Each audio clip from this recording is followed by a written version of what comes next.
Hello, Lisa Horvatich, guest mixologist for Bee Bevs.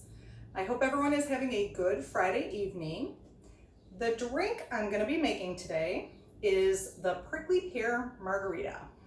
So a little story about how I decided to make this drink.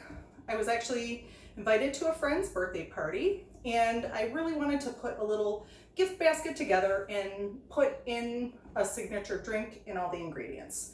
So I went to Pinterest for some inspiration, and when I saw the Prickly Pear Margarita, I just really was so impressed with how pretty it was, and it looked very festive. So very much a good drink for celebrating someone's birthday.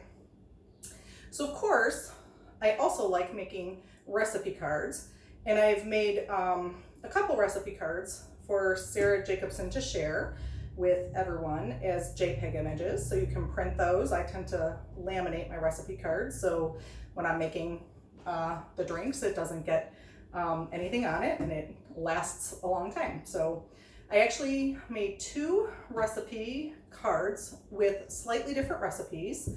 I actually had the one that I started with, but then I was searching online for other recipes and found that they pretty much had the same ingredients, just a slightly different amounts for the Cointreau and the prickly pear syrup. So one had a little more of the prickly pear syrup, which if you want that bright pink color, you might want to go on the version that has a heavier amount of that. I actually preferred the taste of the one I'm making this evening, which has a little more of the Cointreau, but I think it actually is a little less sweet, and that's something that I just prefer myself.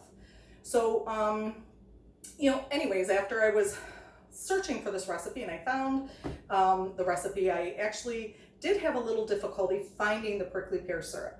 And if you were trying to find the ingredients for this drink, you may have found the same thing. It is something that is hard to find locally, so you might have to order that online. And I actually did that. I ordered both of these syrups through Amazon, and I think I did that on a Friday, and it came the maybe Tuesday. So it actually was pretty quick. I have found prickly pear syrup at Williams-Sonoma, but it's definitely a specialty item and is not always on their shelf. So it is something you may have to, do some searching to find. So basically, the prickly pear margarita is a classic margarita recipe with the addition of the prickly pear syrup, and it makes for a very beautiful drink at the end. So you will want to, if you like margarita salt on your rim, you may want to take care of that first, and also add some crushed ice so that that is prepared for when you are done making the drink. And then you definitely want to have a shaker full of ice. I actually fresh squeezed some lime juice, and I already have that in the amount that I need. And then I start with the tequila, and you definitely want to make sure you're using 100% agave tequila and the tequila blanco. So the recipe that I'm using calls for 3 ounces of tequila.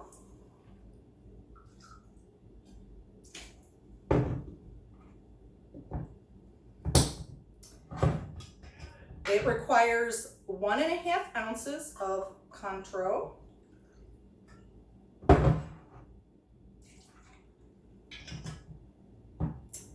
1.5 ounces of lime juice,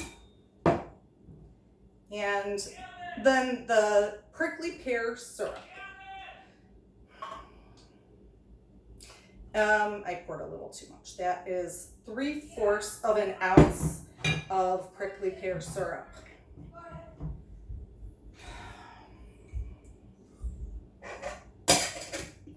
Because the prickly pear syrup is quite viscous, you definitely need to make sure to shake this quite a bit.